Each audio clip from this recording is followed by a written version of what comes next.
Hello everyone. आज हम लोग बात करेंगे यूपी स्कॉलरशिप और उसके पोर्टल के बारे में। यूपी स्कॉलरशिप के पोर्टल में जो भी बदलाव हुए हैं उसको जानेंगे तथा महत्वपूर्ण तिथियों के बारे में जानेंगे। तो जब हम इस वेबसाइट को ओपन करते हैं जो scholarshipUP.gov.in है, तो एक नया इंटरफेस हमको दिखाई देता है जिसमें यहाँ पर लिखा हुआ है छात्रवृत्ति एवं शुल्क प्रतिपूर्ति ऑनलाइन प्रणाली।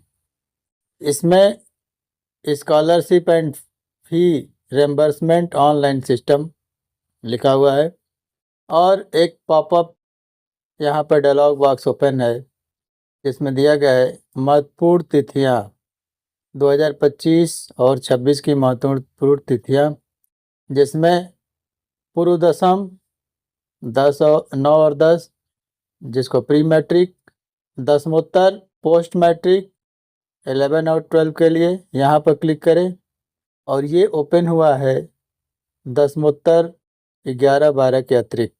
तो सबसे पहले हम लोग प्री मैट्रिक 9-10 और पोस्ट मैट्रिक 11-12 के तिथियों को यानी उसके डेट क्या क्या हैं उसको जानने के लिए यहाँ पर हम लोग क्लिक करते हैं।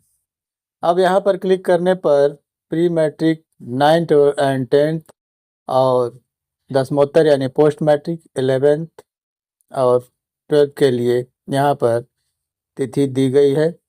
यहाँ पर प्रक्रिया कौन कौन सी प्रक्रिया कब होगी, कब प्रारंभिक तिथि है और अंतिम तिथि क्या है यहाँ पर दिया गया है। इसमें एक हाईलाइट किया हुआ है जिसमें दिया है छात्रों द्वारा रजिस्ट्रेशन ऑनलाइन आवेदन करना।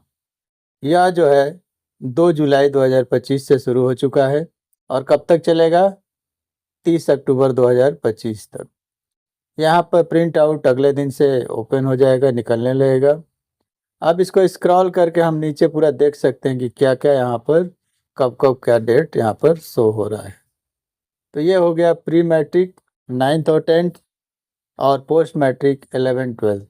अब अदर देन इंटरमीडिएट यानी पोस्ट मैट्रिक जो है 11-12 के अलावा अगर हम पोस्ट मैट्रिक को और जो है ग्रेजुएशन है, पीजी है, इसके बारे में यदि हम लोग जानकारी चाहेंगे कि उसका डेट कब है तो यहाँ पर लिखा है दसमोत्तर 11 एंड 12 के अतिरिक्त यहाँ पर क्लिक करें। इस पर क्लिक करेंगे।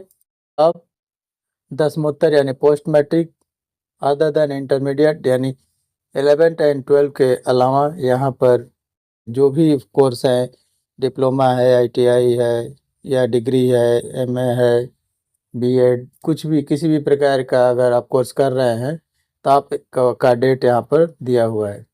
इसमें प्रक्रिया वही दी गई है, प्रक्रिया कैसे कैसे करना है, डेट यहाँ पर दिया हुआ है, प्रारंभिक तिथि और अंतिम तिथि।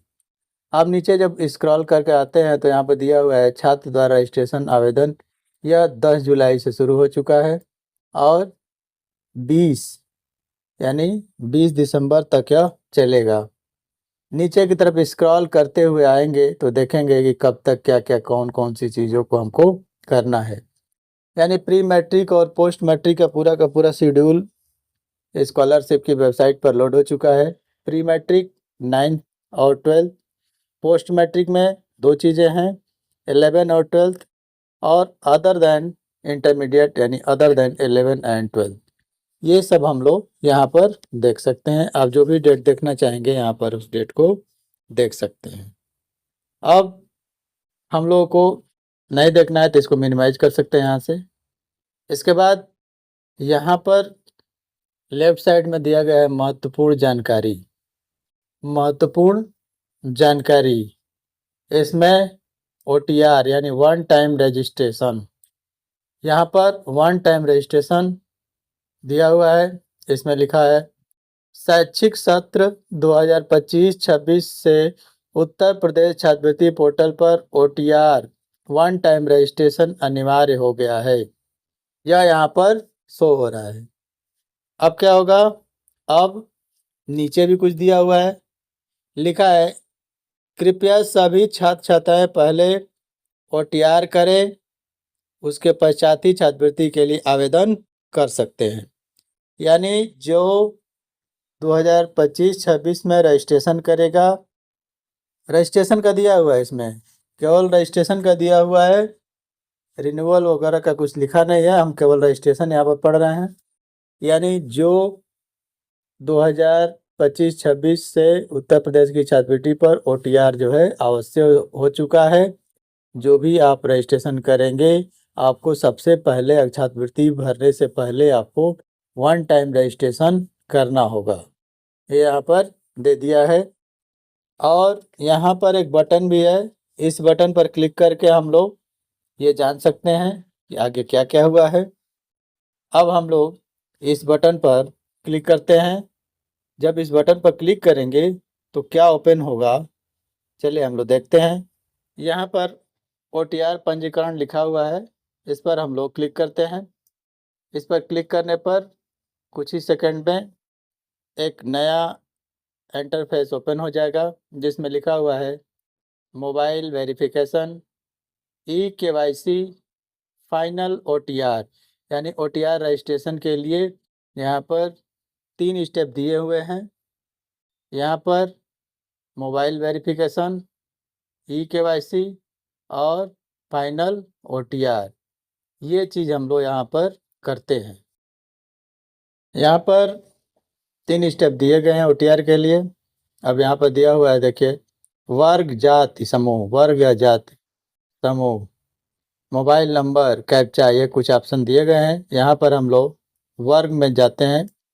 यहाँ पर अन्य पिछड़ा वर्ग, अनुसूचित जात, अनुसूचित जनजात, अल्पसंख्यक वर्ग और सामान्य वर्ग, यानी OBC, SC, ST, माइनॉरिटी और जनरल कैटेगरी के लिए, अनरिजर्व कैटेगरी के लिए यहाँ पर कोई भी समूह आप सिलेक्ट कर सकते हैं। जिसमें आप हैं उसको आप यहाँ से सिलेक्ट करेंगे।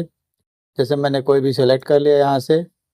इसके बाद यहाँ पर मोबाइल नंबर, वो भी मोबाइल नंबर कौन सा होना चाहिए, आधार से लिंक मोबाइल नंबर यहाँ पर हम लोग डालते हैं। अब हम लोग यहाँ पर आधार से लिंक मोबाइल नंबर डालते हैं। देखिए, मैं यहाँ पर आधार से लिंक मोबाइल नंबर डाल रहा हूँ आपको दिखाने के लिए कि आगे क्या हो रहा है। ठीक है, अब हम लोग आधार से लिंक मोबाइल नंबर डाल दिए। यहाँ पर कैप्चा फिल करने के लिए ऑप्शन दिया हुआ है, मैंने यहाँ पर कैप्चा को भी फिल कर दिया और जनरेट OTP पर क्लिक करते हैं। जब जनरेट OTP पर क्लिक करते हैं तो देखिए क्या होता है। जनरेट OTP पर क्लिक करने के बाद एक OTP आपके मोबाइल पर आएगी। देखिए, OTP जो भी प्राप्त होगा उसको हम लोग को OTP वाले ऑप्शन में फिल करना होगा। देखिए, यहाँ पर OTP सेंड सक्सेसफुली का एक डायलॉग बॉक्स ओपन हुआ है, आया है। यहाँ से हम इसको ओके करते हैं और यहाँ पर जो भी OTP प्राप्त हुआ है हम यहाँ पर OTP को फिल कर दे रहे हैं। OTP फिल करने के बाद हमको यहाँ पर कैप्चा फिल करना है। यहाँ पर हम लोग कैप्चा फिल करते हैं। इसके बाद यहाँ पर हम लोग क्या करेंगे, वेरीफाई OTP, वेरीफाई OTP पर क्लिक करते हैं। देखिए, यहाँ पर मोबाइल वेरिफिकेशन हो गया क्योंकि यहाँ पर सही का निशान बन गया। इसके बाद अगला स्टेप eKYC हमको करना है। अब हम यहाँ पर आधार नंबर डालते हैं। देखिए, हम एग्जाम्पल के लिए आधार नंबर डाल रहे हैं और यहाँ पर फिर कैप्चा डाल रहे हैं। अब देखिए कौन सा चीज़ ओपन हो रहा है। आगे जब हम इसको बढ़ेंगे तो क्या ओपन होगा ये देखेंगे। यहाँ पर हम लोग क्या क्या किए हैं, आधार नंबर डाले हैं और कैप्चा डाले हैं। इसके बाद सबमिट पर क्लिक किए हैं। सबमिट बटन पर क्लिक करने पर यहाँ पर मैं धारक संख्या, विशिष्ट पहचान, ये सब दिया हुआ है। ये पूरा पूरा का पूरा वर्ग सबके कौन कौन सी धारा के अंतर्गत क्या मैं कर रहा हूँ, कौन कौन सी योजनाओं, ये पूरा यहाँ पर यहाँ पर एक ऑप्शन डायलॉग बॉक्स का दे रहा है। यहाँ पर मैसेज दे रहा है, यहाँ ओके करेंगे।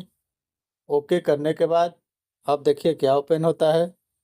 यहाँ पर डिजी लॉकर ओपन हो जाता है। सीधे सीधे यहाँ डिजी लॉकर ओपन हो जाता है, जिसमें साइन इन योर अकाउंट, यहाँ पर अकाउंट को साइन इन करने का ऑप्शन दिया है।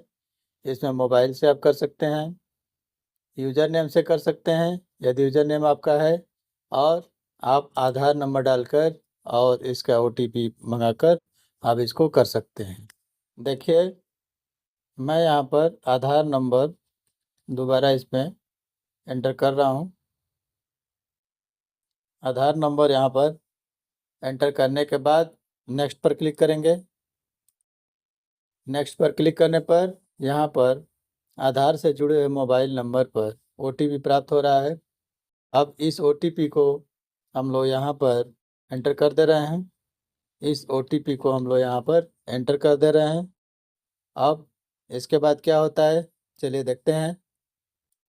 अब यहाँ पर हम लोग सिक्योरिटी पिन एंटर करते हैं। सिक्योरिटी पिन एंटर करने के बाद देखिए क्या होता है।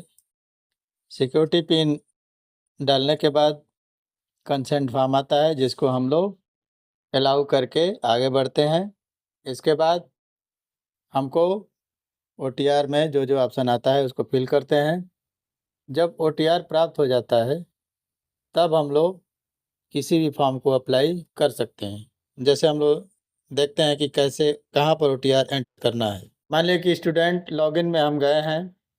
अब यहाँ पर न्यू रजिस्ट्रेशन में जाकर और किसी भी लिंक पर जब हम लोग क्लिक करते हैं तो यहाँ पर क्या ऑप्शन आ रहा है, देखिए सबसे पहले यहाँ पर OTR दिया है।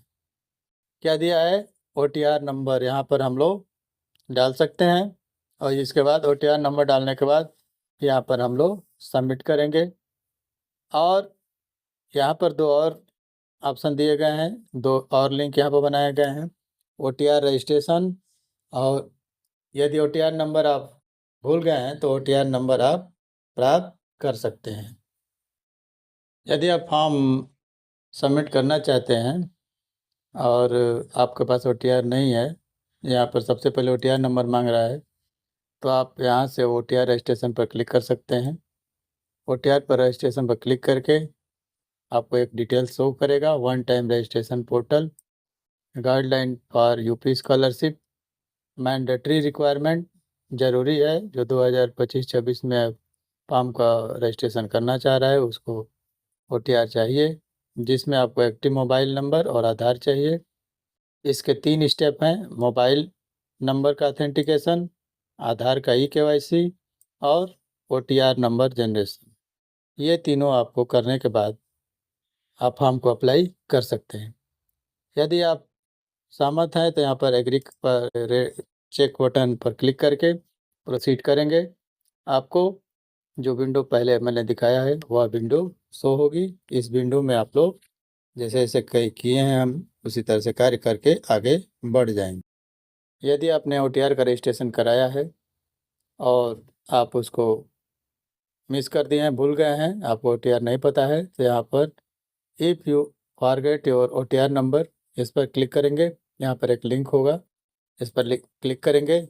यहाँ पर एक आपका विंडो ओपन होगा जिसमें मोबाइल नंबर जो आपका रजिस्टर्ड मोबाइल नंबर है OTR के लिए, और कैप्चा डालकर OTR को आप पुनः यहाँ से प्राप्त कर सकते हैं। तो आज मैं आप लोगों को यूपी स्कॉलरशिप पर रजिस्ट्रेशन करने से पहले, ऑनलाइन करने से पहले OTR प्राप्त करना आवश्यक है ये बताया हूँ। OTR कैसे प्राप्त करेंगे इसके 3 स्टेप भी बता चुका हूँ, जिसमें पहला है मोबाइल नंबर का ऑथेंटिकेशन, दूसरा आधार से KYC। आधार से जब KYC करते हैं तो लिंक सीधे डिजी लॉकर में चला जाता है। वहाँ पर कंसेंट करने के बाद आपका फाइनल OTR जो है, अब उसमें जो भी ऑप्शन आएगा उस पर क्लिक करके फाइनल OTR आप प्राप्त कर सकते हैं।